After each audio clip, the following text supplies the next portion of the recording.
Hello, hello. কেমন আছেন? আছি আছি।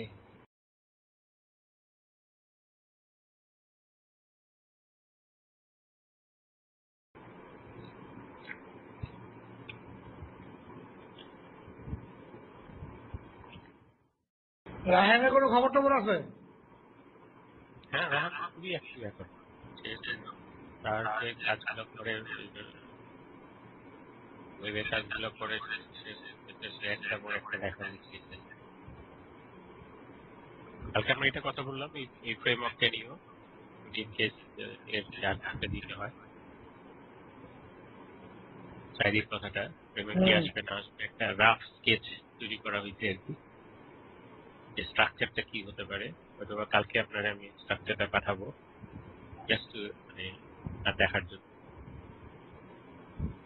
এটাকে আমরা রিয়েলি এটা যেন এই স্ট্রাকচারটা এমন ভাবে করা দরকার আমাদের, এটা খুব বেশি কষ্ট হবে না, কিন্তু এমন করতে হবে যেটা আমাদের দেশের কিছুটুকু থাকে, কিন্তু এটার স্ট্যান্ডার্ডটা মানে অন্যেরা যেন এটা ফিল করে। আমাদের মেইন টার্গেট যদিও মানে ডিসিশনের ক্ষেত্রে মেইন টার্গেট হচ্ছে বাংলাদেশের মানুষ, কিন্তু এটার যে ক্রিটিক্যাল অ্যাঙ্গেলে যেটা দেখবে সেটা কিন্তু বাংলাদেশের মানুষ ওইভাবে দেখবে না।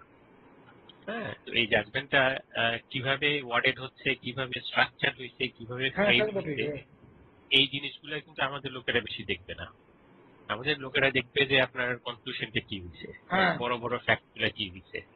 কিন্তু যারা আসলে এই জিনিসটা ক্রিটিক্যালি দেখবে এবং রেফার করবে এবং পরবর্তীকালে এটাকে আন্ডারমাইন করার চেষ্টা করতে পারে, এবং সেইটা না করার জন্য এটাকে ফরম্যাটের দিক থেকে এটাকে ওই ওই স্ট্যান্ডার্ডে নিয়ে আসতে হবে আমাদেরকে। ওই স্ট্রাকচারটা যদি we get the structure right, তাহলে আমরা মনে করি যে এটা বাকিগুলো পাওয়া যাবে আর কি। যেমন এই যে আমি যে বলতেছিলাম যে আমি ইটালিয়ান যে অর্গানাইজেশনের সাথে মিট করলাম, কথা বললাম, তারা আসলে অ্যাপ্রিসিয়েট করছে আপনার এই অর্ডারটা, রিকুজারের অর্ডারটা, কিন্তু তারপরেও তারা তাদের ফিলিংটা হচ্ছে যে এখানে আজকে মনে হয়েছে যে একটু হার্শ আর কি। কিন্তু মানে এটা যে একটা well drafted, well written, well একটা কিছু, এইটা এটা তারা অ্যাপ্রিসিয়েট করছে। তারা ইকুয়ালি অ্যাপ্রিসিয়েট করছে মালুম ভাইয়ের ইউরোপিয়ান পার্লামেন্টের প্রেজেন্টেশনটা, যে কারণে তারা মালুম ভাইরে আনতে চাচ্ছে। আমি বললাম যে না, ওনাকে না নিয়ে এসে অন্য কাউকে আনতে হবে আর কি। তো তো সেই আলোচনা এখনো চলতেছে। ওরা ওরা হলো ওইটা দেখে আগে আর কি, হ্যাঁ। ওদের যে যেটা তৈরি হচ্ছে, যে টেক্সটটা তৈরি হয়েছে সেটা ঠিক, মানে ওদের ইট লুকস রাইট। ওইখানেও আমাদের ওই ওই লুকস রাইটও দিতে হবে। আর যেহেতু যদি ইন কেস প্রথম কেসটা যদি সাইজেরই হয় আর কি, বা যে কোনো কেসই হোক না কেন, এই দুটার ডাজন্ট ম্যাটার, আপনার ওই আমার মনে হচ্ছে যে এটা একটা অপরচুনিটি যে আপনার আহ, কিছু রেফারেন্স দিতে হবে যে এই প্রসেসটার শুরুটা কিভাবে হয়েছে আর কি, হ্যাঁ, সে তো বটেই। এবং এবং কি কি প্রবলেমের ভিতর দিয়ে গেছে আর কি, মানে ওই হ্যাঁ, সেন্সে ইন্টারনাল এন্ড এক্সটার্নাল, যে আউটসাইড যে প্রবলেম গুলা বা লার্নিং প্রসেসটা কি ছিল। সো ইটস কাইন্ড অফ মানে ফার্স্ট কেসে এটা থাকবে আর কি। হ্যাঁ, হ্যাঁ, বাকি সেটাই কেসগুলোতে সেটাই। এটা থাকবে না। কিন্তু ফার্স্ট কেসে এটা দিতে হবে যে এটা কোত্থেকে আমরা শুরু করলাম, এন্ড দেন আমরা কিভাবে শেপ করেছি, রুলস অফ প্রসিডিওর আমরা কি করলাম, কেন করলাম, মানে এই সামারি হলো এটা, কিন্তু এইটা করলাম। সো দ্যাট এটা এটা হচ্ছে যে আপনার ইতিহাসটাকে তুলে ধরা এবং আপনাদের কথা বলাটা, তেমন তো কখনো সুযোগ পায় না কথা বলা। তো judgement is the only way, or order is the only way the tribunal speaks. So এই জিনিসটাকে এই করে টোরে এটাকে একটা সুন্দর স্ট্রাকচারের ভিতরে এনে এটাকে স্ট্রাকচার টানলে লেখাটা হয়ে যাবে। এটা করতে পারলে এটা করাটাই আমাদের মেইন উদ্দেশ্য।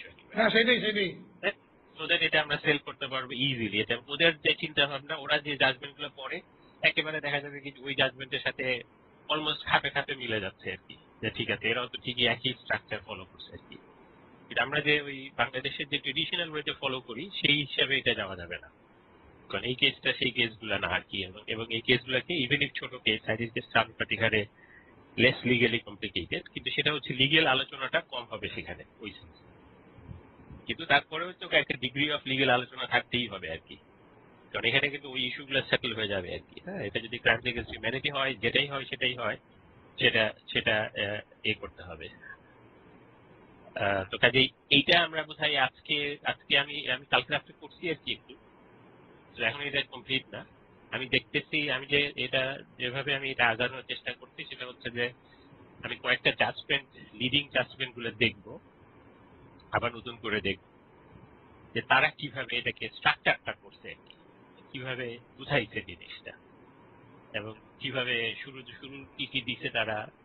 প্রত্যেকটা case is different from the other one, কিন্তু তারা কিভাবে দিছে, মাঝখানে কি দিছে, শেষের দিকে কি দিছে, এবং এগুলো আমাদের আমাদের সিচুয়েশনটাতে আমরা কিভাবে এটাকে করতে পারি সেই হিসাবে করে আপনাকে প্রবাবলি কালকের ভিতরে একটা পাঠায় দিব আর কি, একটা রাফ স্কেচ পাঠায় দিব ফর আপনার ইনফরমেশনে, আপনি দেখেন যে এইভাবে করলে পোষায় কিনা আর কি। তারপরে এর ভিতরে বডিতে মানে কি দেয়া হবে না হবে, বা কতটুকু লেখা হবে, বা কত ডিপে যাওয়া হবে, কত এক্সটেন্সে যাওয়া হবে, কত অ্যানালিটিক্যাল হবে, সেগুলো হচ্ছে পরে আসবে আর কি। এটা হচ্ছে রাফলি স্পিকিং হেডলাইন এবং সাব হেডিং গুলা কি হবে, কোন কোন ইস্যু গুলা কভার করা যেতে পারে। এরপরে তো আরো ডেফিনেটলি মানে কাজ যখন করবেন তখন দেখা গেল কি যে আরো অনেক রকম ইস্যু আসবে যেটা মনে পড়ে যাবে তখন আর কি।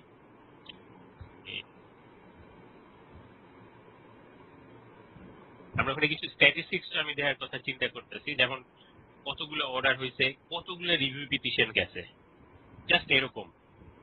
এটা তো আপনার শেষ কথা আর কি, এরপর আর কথা থাকতেছে না ট্রাইব্যুনালে। হ্যাঁ, কাজে এটাকে আপনাকে আরেকটা জিনিস মনে রাখতে হবে এই জাজমেন্টের ক্ষেত্রে, এটা যে প্রত্যেকটা জাজমেন্টের ক্ষেত্রে এইটা কিন্তু আপনার আপনার কথা টু অ্যাপিলেট ট্রাইব্যুনালস, মানে অ্যাপিলেট অথরিটি, মানে এই জাজমেন্টে পড়লে অ্যাপিলেট ট্রাইব্যুনালের যে প্রশ্ন আসতে পারে সেটারও উত্তর কিন্তু এই ট্রাইব্যুনালে থাকতে হচ্ছে। অর্থাৎ এই যে যেসব ইস্যুগুলো আসছে সেই ইস্যুগুলা যেগুলো চ্যালেঞ্জ করা হয়েছে, হ্যাঁ, নাম্বার অফ মেজর চ্যালেঞ্জেস, সেগুলোর উপরে ছোট ছোট করে আলোচনা করে যে কেন এটাকে ডিল করা হয়েছে আর কি। যদিও এটা ডিটেল আলোচনা কিন্তু এতে আছে, রেলিভেন্ট অর্ডারে আছে, কিন্তু এইটা পড়লে যেন বোঝা যায় এবং অ্যাপিলেট জাজেসরা যেন এটলিস্ট এই জাজমেন্টটা যদি পড়েন তাহলে যেন বুঝেন যে আসলে এই ট্রাইব্যুনাল চিন্তা কি করছিল আর কি।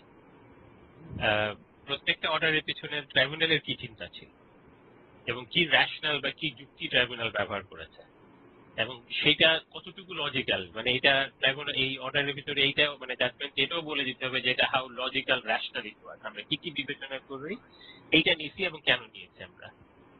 এইভাবে করে এটাকে একটা মানে প্রথম যেটা হবে সেটা আপনার মানে পলিটিক্যালি সিগনিফিকেন্ট হচ্ছে, কিন্তু লিগালি সিগনিফিকেন্ট এদিক থেকে যেটাই হোক না কেন এইটার ট্রিমেন্ডাস সিগনিফিকেন্স আছে আসলে ফার্স্ট কেস হিসেবে।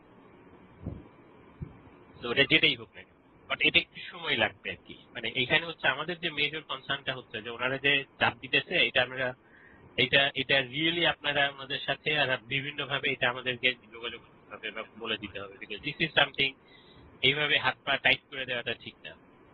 কারণ আপনি যদি এই যে যেটা চিন্তা করা হচ্ছে এটা যদি করতে হয়, এইটা কিন্তু আপনি তো ফিল করতেছেন যে এটা কয়েকশো পাতার জিনিস হয়ে যাবে।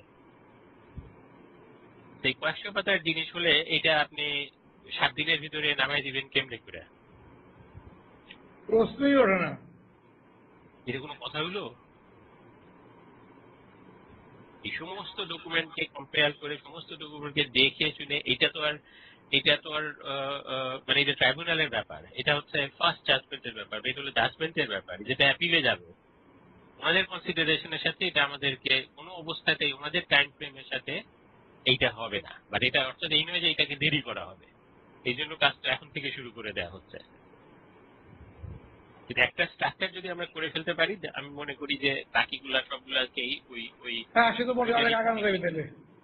এদিক সেদিক কুইরা ফিট ইন করানো যাবে আর কি। এখান এটা থেকে আরেকটা কেসে দেখা গেল কি হয়তো আরো কিছু দিতে হচ্ছে বা কিছু কমায় দিতে হইতেছে।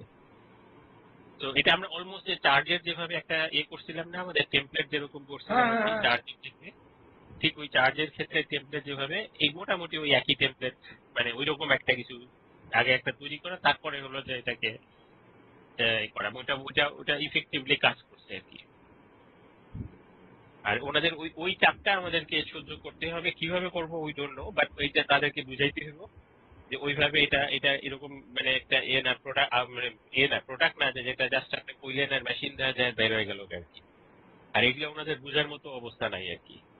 তারপরে বুঝাইতে হবে, তারপরে ওনাদের সাথেই তো কথা বলতে হবে। আমরা যতই মানে রায়হান আমাকে এবারে খুব জোরে সোরে বলছে যে আপনি এলএম এর সাথে মানে এ করে আসবেন, লাভ হোক আর না হোক, কিন্তু আমরা তো আসলে নাই তো কেউ আর।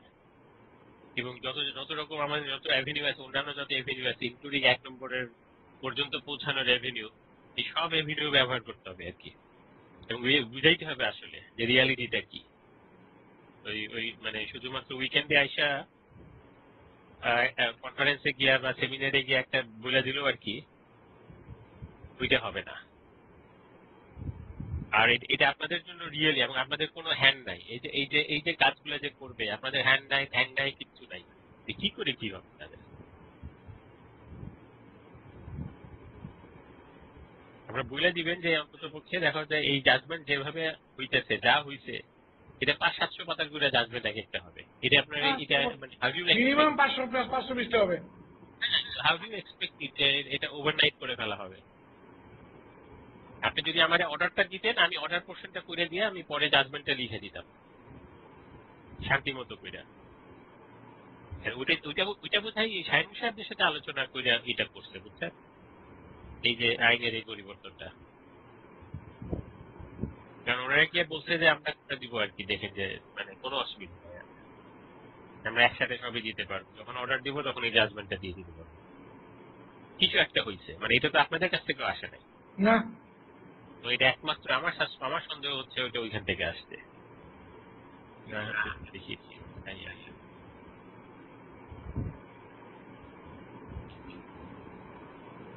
ঠিক আছে তাহলে, আচ্ছা, ওইটাকে কালকে পাঠাবো।